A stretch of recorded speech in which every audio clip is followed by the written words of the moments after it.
पहलव शासक या पार्थियन शासक, इनका आक्रमण भारत में 90 ईसा पूर्व से या 90 ईसा पूर्व से 70 ईसा पूर्व के आसपास लगभग रहता है, लेकिन आप याद रखिएगा 90 ईसा पूर्व। पहलव या पार्थियन शासकों में प्रथम शासक कौन था? कौन था? पढ़ा है क्या किसी? पढ़ा तो होगा, ऐसी बात नहीं है। भारत का इतिहास तो सबने पढ़ा होगा, याद आ रहा है? पहले शासक का नाम सब याद नहीं आ रहा, एक शासक का नाम याद आ रहा है, गोंडो फर्नेस। हाँ, गोंडो फर्नेस। गोंडो फर्नेस इस वंश के सबसे प्रतापी शासक रहे, लेकिन संस्थापक तो कोई और ही था। उसका नाम लिखो, मिथ्रेडेटस।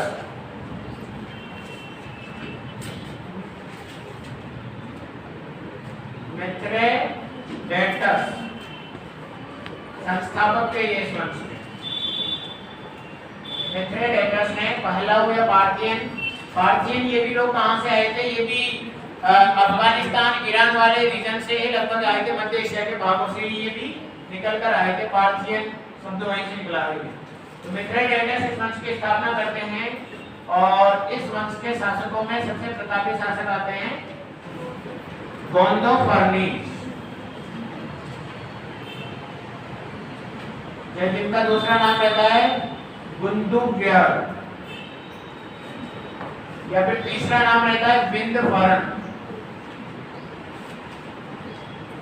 ये इस वंश के प्रतापी शासक रहते हैं। टाइम पीरियड था इनका लगभग 20 ईस्वी के आसपास। ये ईसा पूर्व की बात है, ये ईस्वी के आसपास आते हैं। 20वें में शासक आते हैं, लेकिन इंपॉर्टेंट नहीं है हमारे उसकी दृष्टि से, टॉपिक की दृष्टि से।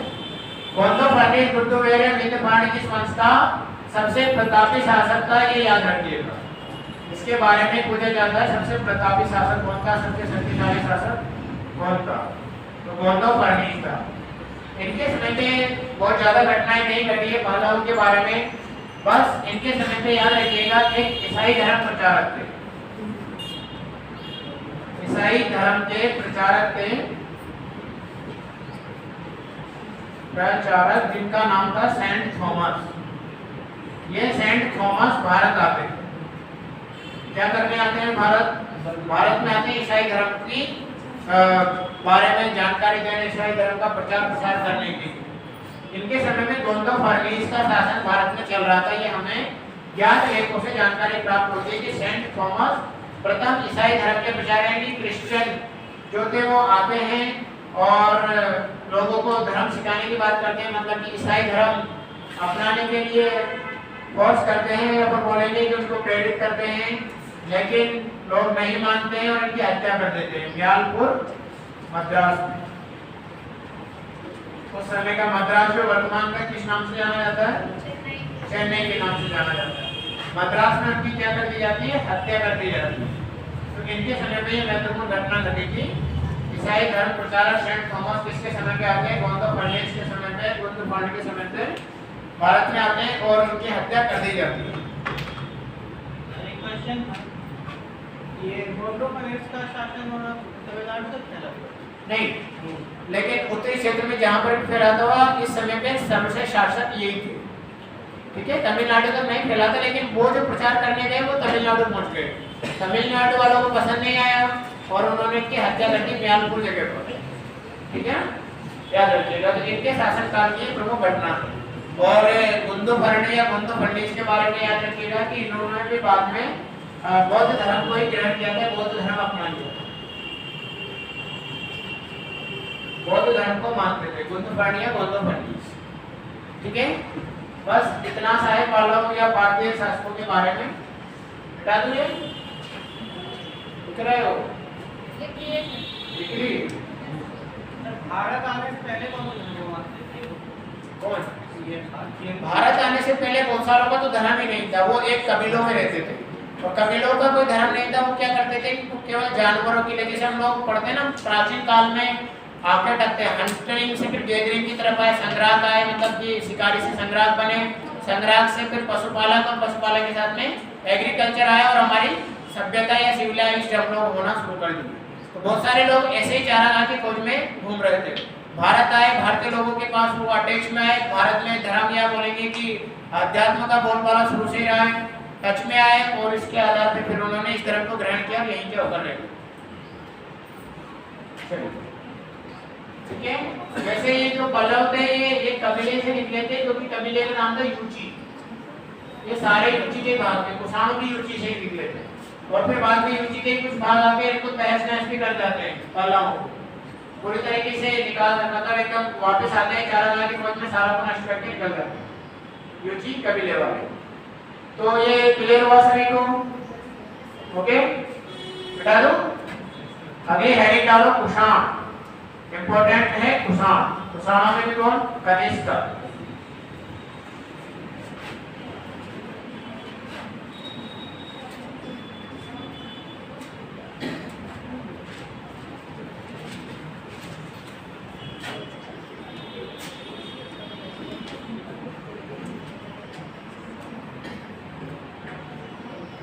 कुषाण, कुषाण वंश के संस्थापक कौन थे? कुजुल कर्डफिसस। याद रखिएगा भैया, संस्थापक थे, संस्थापक कुजुल कर्डफिसस। कुजुल कर्डफिसस फिसेस। और कुजुल कर्डफिसस ने कुषाण वंश की स्थापना करी। कुषाण भी मुख्य रूप से कहां से निकले थे? ये थोड़ा मध्य एशिया के भागों से निकले, हम बोलेंगे पश्चिम चीन या मध्य चीन के आसपास से निकले थे। ठीक है, चाइना का प्रभाव यहाँ पर है। कुषाण शासक एक उपाधियां वगैरह भी धारण करते हैं, जैसे सब लोग क्षत्रप धारण करते हैं, वो ईरान से लिया गया शब्द था। ऐसे कुषाण भी अपने आप को राजा वगैरह कहते हैं, क्योंकि राजपुत्र या देवपुत्र भी अपने आप को कहते थे, जो कि चीनियों से इन्होंने लिया था। तो चीनी प्रभाव यहाँ पर देखने को मिलता है। तो चीन या फिर बोलेंगे मध्य एशिया वाले क्षेत्र से लोग आए थे, मध्य एशिया या चीन। कई बार तो ऐसा विवाद हो जाता है, चीन कहता है कि कनिष्क हमारे शासन, हमारे वंशज रहे हैं, तो इसलिए भारत के कई सारे क्षेत्रों पर हमारा नियंत्रण। चलिए आगे बात करते हैं। कुषाण में कुजुल कर्डफिसस के बाद में एक शासक आता है विम कर्डफिसस। विम कर्डफिसस के बारे में याद रखिएगा, इन्होंने भी भारत में सोने के सिक्के चलवाए थे। सोने के सिक्के इन्होंने भी चलवाए थे भारत में। फिर विम कर्डफिसस के बाद में इनके उत्तराधिकारी आते हैं कनिष्क। और कनिष्क इस वंश के सबसे प्रतापी, सबसे शक्तिशाली शासक रहते हैं। कनिष्क क्या विशेषता है कनिष्क की, आप लोग भी मुझे बता सकते हो? कनिष्क के समय में शक संवत चलाया गया 70 ईस्वी में, जब बिल्कुल, जब कनिष्क पहली बार गद्दी पर बैठा तो 78 ईस्वी में इसने एक संवत चलाया जिसका नाम था शक संवत। ठीक है, शक संवत। और आज ये शक संवत क्या है? भारत का राष्ट्रीय कैलेंडर है। ठीक है, ग्रेगोरियन नहीं है, भारत का राष्ट्रीय कैलेंडर है ये। ठीक है, जो कैलेंडर है भारत का राष्ट्रीय कैलेंडर, महीने पता है इसमें? कितने लोगों को पता है? उसी तरह से जिस तरह विक्रम कैलेंडर के हैं। बिल्कुल, चैत्र वैशाख जेठ अषाढ़ याद है सबको? ना सबको याद है? चलो अच्छी बात है ना, याद रख लेगा ना। पर पूछ भी लिए जाते हैं छोटे मोटे एग्जाम में, तो मुझे यहाँ के लोगों का इंटरेस्ट काफी अच्छा लगा। 2000 जिनसे भी बात करता हूँ, एक दो दिन में कुछ लोग छुट्टी लेने आ ही जाते हैं और बोलते हैं हमारा फलाना एग्जाम है। मतलब डिपेंड नहीं है कि एमपीएससी या यूपीएससी है, बिल्कुल और भी देना है, जो भी मिले वो ही देना है। ये यहाँ का अच्छा लगा मुझे क्रेज। ठीक है, तो कनिष्क ने 78 ईस्वी में जब गद्दी पर बैठा तो शक संवत का प्रचलन किया, जो राष्ट्रीय कैलेंडर के रूप में आज भारत सरकार के द्वारा आधिकारिक तौर पर प्रयोग किया जाता है। इसी डेट को आधार मानकर भारत सरकार क्या करती है, कोई भी डेट हिंदी में जब भी कोई चीज लिखेगी वो तो देवनागरी में शक संवत का वर्णन जरूर करेगी। ठीक है, शक संवत का वर्णन जरूर करेगी, ये बात याद रखिएगा। ठीक है, अब कनिष्क के समय के महत्वपूर्ण घटनाएं आप लोग बताएं, अपने शासनकाल में क्या क्या होता है इनके शासनकाल में? अच्छा, कनिष्क ने बौद्ध धर्म ग्रहण किया था। ठीक है, बौद्ध धर्म की किस शाखा में अभी आई थी? महायान। याद रखिएगा, बौद्ध धर्म की महायान शाखा को फॉलो करते थे ये। और इन्हीं के समय में बौद्ध संगति होती है, चौथी बौद्ध संगति कब होती है? ईस्वी फर्स्ट है या ईसा की प्रथम शताब्दी है? हाँ फर्स्ट ईस्वी तो मतलब ये 78 ईस्वी में बैठे और वो फर्स्ट ईस्वी में कैसे हो सकती है? चौथी बौद्ध संगति, संगीति या संगति, ठीक है। उसके अध्यक्ष कौन थे चौथी बौद्ध संगति के? वसुमित्र, वसुमित्र उसके अध्यक्ष थे। तो उपाध्यक्ष कौन थे?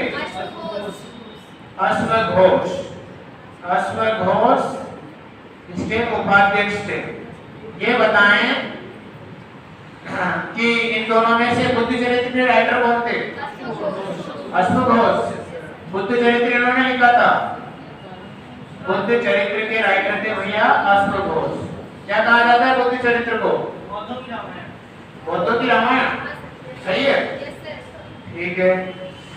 बुद्ध चरित्र के रचयिता थे अश्वघोष और वसुमित्र, दोनों ही विद्वान कनिष्क के दरबारी भी थे, दरबार में भी रहते थे। इसके साथ ही कनिष्क के शासन काल में जब बौद्ध संगति होती है, चतुर्थ बौद्ध संगति, उसको संरक्षण देने वाले राजा भी थे कनिष्क।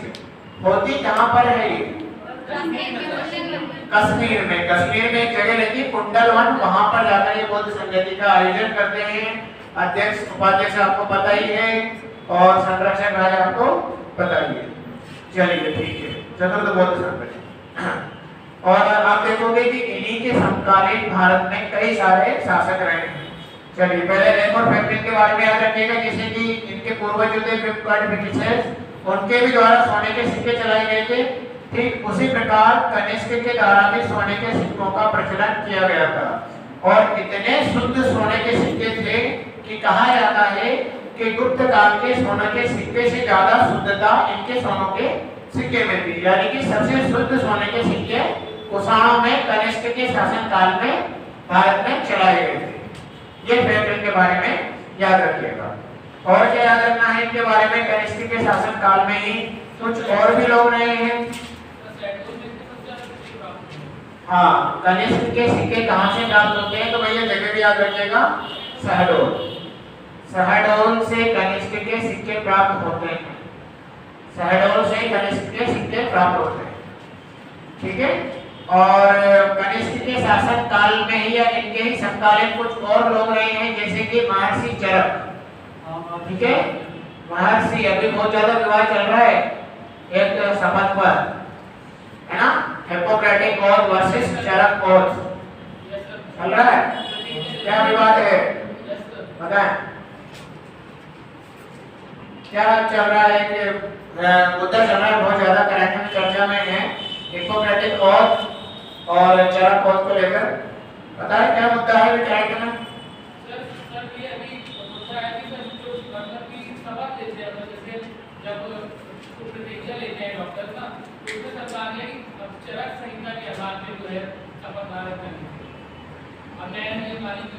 किसने किसने सिफारिश और किसने प्रस्ताव रखा था?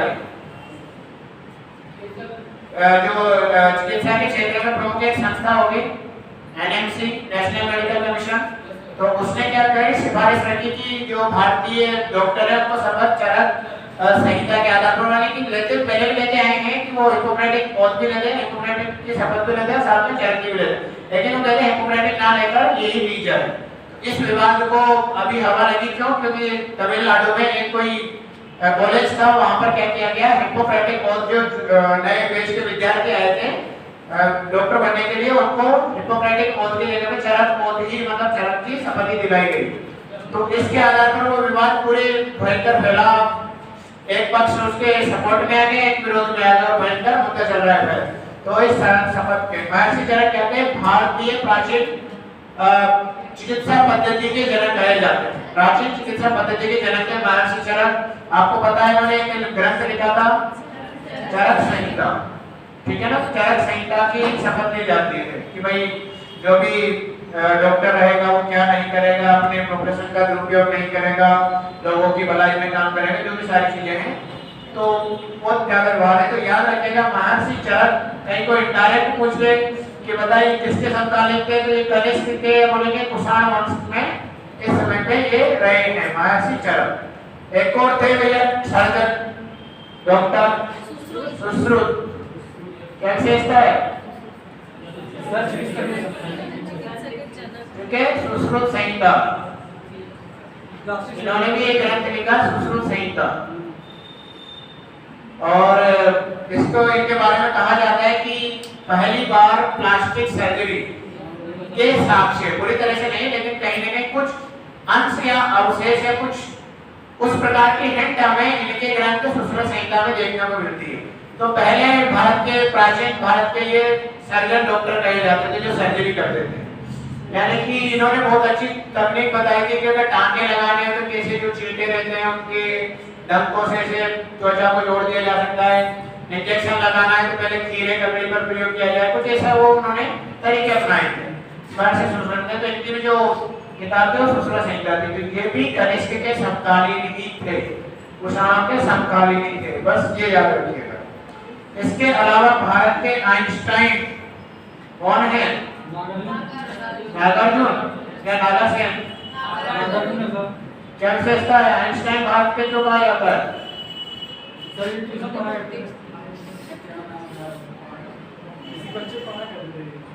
क्या कह रहे हो? क्या थ्योरी दी थी अल्बर्ट आइंस्टाइन ने? कौन सी थ्योरी दी थी अल्बर्ट आइंस्टाइन ने? थ्योरी ऑफ रिलेटिविटी, सापेक्षता का सिद्धांत, है ना? तो सापेक्षता का सिद्धांत कहता तो वैसा ही सिद्धांत नागार्जुन के द्वारा भी दिया गया था। ये भी कनिष्क के समकालीन थे, भारत के आइंस्टाइन जिनको कहा जाता है। इन्होंने भी सापेक्षता का सिद्धांत के दूसरे रूप में बोलेंगे कि शून्यवाद के प्रणेता कौन थे? तो यही थे नागार्जुन, ये भी कनिष्क के ही समकालीन थे। तीन व्यक्ति याद रखिएगा, कनिष्क के समकालीन कहे जाते हैं। चलिए और बताएं, और क्या जानते हो आप? सफेद बोलते हैं कि मतलब मूर्ति मिली थी तो चोंगा मंगा और जूते मतलब पनीर भी पहने हुए थे। हाँ, ये भी लिख लेना भैया। इनके समय में गांधार शैली और मथुरा शैली का भी विकास हुआ था। गांधार शैली और मथुरा शैली का भी विकास इनके समय में देखने को मिलता है। ठीक है, इनके बारे में याद रखिएगा। मैंने सारी स्टोरी आप लोगों को बता दी, पर ये नहीं बता पाया कि आप इन्होंने अपनी कैपिटल कहाँ बनाई। इन्होंने अपनी कैपिटल बनाई फिरोजपुर, जिसको वर्तमान में कहा जाता है पेशावर। पेशावर कहाँ पड़ता है? पाकिस्तान। तो पाकिस्तान को इन्होंने अपनी कैपिटल बनाया था। कौन? जो कनिष्क के पहले आए थे विप्लकार्ड या कुजुरकार्ड, उनकी कैपिटल क्या थी? वो थी पेशावर। लेकिन जब कनिष्क का शासन काल आता है तो कनिष्क वहां से कैपिटल को चेंज करके कहां ले आते हैं? मथुरा। तो कनिष्क ने अपनी राजधानी बनाया था, दूसरी राजधानी इनकी थी मथुरा। फिरोजपुर के अलावा कुषाण वंश के शासकों की राजधानी रही मथुरा। और इनका साम्राज्य मध्य प्रदेश से लेकर भारतीय क्षेत्र में, मध्य प्रदेश में कुछ कम प्रभाव, लेकिन अगर भारत के संदर्भ में हम लोग बात करें तो इनका साम्राज्य कश्मीर वाले क्षेत्र से लेकर इन वाले क्षेत्रों में ज्यादा था, यानी लगभग उत्तरी भारत में इस प्रकार से ये साम्राज्य था। लगभग ये वाला पूरा पार्ट, और यहाँ तक कि चीन का कुछ भाग भी इनके अंदर में आता था। पूरा पश्चिम भारत, उत्तर पश्चिम भारत, अफगानिस्तान, पाकिस्तान, ईरान का कुछ भाग, ये सारे कनिष्क के साम्राज्य के अंतर्गत थे। उत्तरी भारत तो लगभग कंप्लीट था। ठीक है, इस प्रकार इनका साम्राज्य विस्तार था। अब ठीक जब इनका साम्राज्य विस्तार इतना था तो चीन वाले क्षेत्र से लोग क्या करते थे? रेशम के व्यापारी ऐसे रेशम बेचने के लिए अरब के देशों में जाया करते थे। अब जाया करते थे तो कनिष्क की जो सेना रहती थी यहाँ पर उनको टैक्स देना पड़ता था, टोल प्लाजा लगा रहता था कि जैसे गुजरोगे तो टैक्स देना पड़ेगा। और जिस मार्ग से जाते थे रेशम को बेचने के लिए, रेशम विक्रय करने के लिए, उसको को बाद में उसका नाम पड़ गया रेशम मार्ग या सिल्क रूट। तो सिल्क रूट पर कंट्रोल करने वाला भारतीय शासक कौन था? कनिष्क। ये पूछा जाता है, सिल्क रूट पर नियंत्रण किस भारतीय शासक का था? कनिष्क का। ठीक है, ये याद रखिएगा। अब कनिष्क के बारे में एक फैक्ट ये भी आता है कि इसको अंतिम हिंदू सम्राट कहा जाता है। भारतीय बौद्ध धर्म का फॉलोअर, लेकिन अंतिम हिंदू सम्राट इसको कहा जाता है, मतलब भारतीय संदर्भ में कनिष्क के बारे में। लेकिन ना तो इसका नियंत्रण पूरे भारत पर था, ना ही बड़ा एक कट्टर हिंदू था, क्योंकि बाद में बौद्ध धर्म ग्रहण कर लेता है वसुमित्र और अशोक घोष के प्रभाव में आकर। पहले हिंदू धर्म को मानते हैं, लेकिन बाद में बौद्ध धर्म को ग्रहण कर लेते हैं। लेकिन आलोचना में भी आता है कि ना तो ये पूरी तरीके से कट्टर हिंदू था, ना ही कोई इसका पूरा दक्षिण भारत पर इनका कोई प्रभाव नहीं था, केवल इस वाले क्षेत्र पर इनका नियंत्रण था। लेकिन फिर भी सामान्य रूप से बोलचाल में अंतिम हिंदू सम्राट अगर आपको आए प्रश्न में, वैसे शायद ही ऐसे विभाजित प्रश्न थे, लेकिन आए तो आपको कनिष्क याद रखना, ठीक है। ये कनिष्क के बारे में चलिए, तो जानकारी कनिष्क के बारे में सही से द्वितीय अशोक दिखाया होता है। हाँ, ये भी अच्छा फैक्ट है। द्वितीय अशोक भी कहा जाता है इसको, कनिष्क को सेकंड अशोक, सेकंड अशोका किसको कहा जाता है? कनिष्क को कहा जाता है। चलिए, एक सब मतलब क्या प्रतिमा नहीं मिली थी सर इसकी, मतलब प्रतिमा नहीं मिली थी। मथुरा में प्रतिमा का तो पता नहीं, लेकिन एक अभिलेख है, आप चाहो तो लिख सकते हो, सांची अभिलेख है। सांची अभिलेख कहता है एक व्यक्ति थे, इन्हीं के अंडर में कोई दुहिता मधुकरी, दुहिता मधुकरी ने 2 बौद्ध प्रतिमाओं का निर्माण करवाया, ठीक है। 2 बौद्ध प्रतिमाओं का निर्माण करवाया, जिनके बाद में प्राप्ति की जाती है कनिष्क के समकालीन को कही जाती है। 2 बौद्ध प्रतिमाएं दुहिता मधुकरी बनवाते हैं। अब वो देख लेना कहां से मिली, मद्रासी नाम से मिली, लेकिन दुहिता मधुकरी के द्वारा बनवाई गई। ये सांची में लेख लिखा हुआ है, सांची लेख अनुसार ये जानकारी हमें प्राप्त होती है कनिष्क के बारे में। सर एक कंफ्यूजन है जी, तो अंतिम हिंदू शासक को शायद हर्षवर्धन को भी कहा गया है। हर्षवर्धन को भी कहा गया है। जी, ऐसा अरे हाँ, ये फैक्ट गलत बता दिया यार मैंने आपको। मुझे हर्षवर्धन तो दिमाग में था, लेकिन नाम कनिष्क का आ गया। इसको मिटा लेना सभी लोग, है ना। अंतिम हिंदू सम्राट हर्षवर्धन था, दिमाग में मुझे ये कनिष्क याद आ रहा था, ठीक है, इसको सही कर लेना सभी लोग। अंतिम हिंदू सम्राट हर्षवर्धन को कहा जाता है, हर्ष को, जिसको हर्षचरित्र या बाणभट्ट के समय पे जो उन्होंने लिखा है उसको सही कर लेना। मेरे दिमाग में वो याद आ रहा था, लेकिन कनिष्क मुंह से निकल रहा था, इसको सही कर लेना ना। This is my mistake. चलिए, वासुदेव नहीं, वासुदेव का कहीं नाम नहीं मिलता सम्राटों में। कनिष्क वंश का वो कुषाण वंश का, कुषाण वंश का भी आ रहे हैं, चिंता मत करें, कुषाण वंश में पढ़ेंगे अभी ना।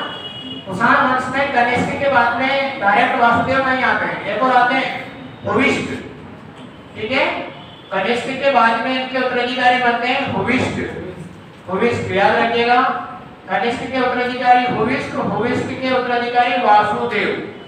भूविष्ठ के सिक्के भी हमें शहडोल और हरदा से प्राप्त होते हैं, शहडोल और हरदा से इनके सिक्के भी प्राप्त होते हैं, मध्य प्रदेश के संदर्भ में याद रखिएगा। और अंतिम जो आप कह रहे हो वो अंतिम आते हैं, अंतिम कुषाण शासक वो वासुदेव आते हैं, अंतिम शासक वासुदेव। इनके सिक्के लिख लेना, इनके सिक्के प्राप्त होते हैं हमें तेवर, तेवर कहाँ है? जबलपुर में, जबलपुर में 2 सिक्के प्राप्त होते हैं तेवर में, ये याद रखिएगा। जबलपुर तेवर से इनके बारे में सिक्के प्राप्त हुए वासुदेव के। और शहडोल और हरदा से भूविष्ठ के, शहडोल से कनिष्क के, विप्लवाड़ी विशेष में चला सोने के सिक्के। एक और फैक्ट लिख लेना, भेड़ा घाट से भी कुषाण कालीन 2 मूर्तियां मिली है। भेड़ा घाट कहाँ है? जबलपुर में। तो भेड़ा घाट से भी 2 बौद्ध प्रतिमाएं प्राप्त होती है, जो कि कुषाण कालीन कही जाती है।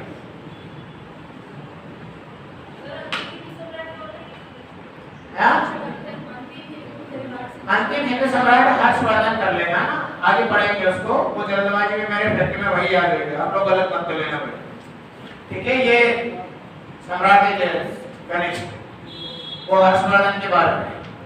चलिए, यहाँ तक क्लियर है सभी को? ये टॉपिक क्लियर है? ओके, चलिए अब छोटे छोटे शासन हम लोग पढ़ लेते हैं। ये कुषाण वंश खत्म हो गया, भारत पर विदेशियों का आक्रमण और मध्य प्रदेश के संदर्भ में विदेशी आक्रमण भी हमारा कंप्लीट हो गया। अब हेडिंग डालें आप लोग नाग वंश।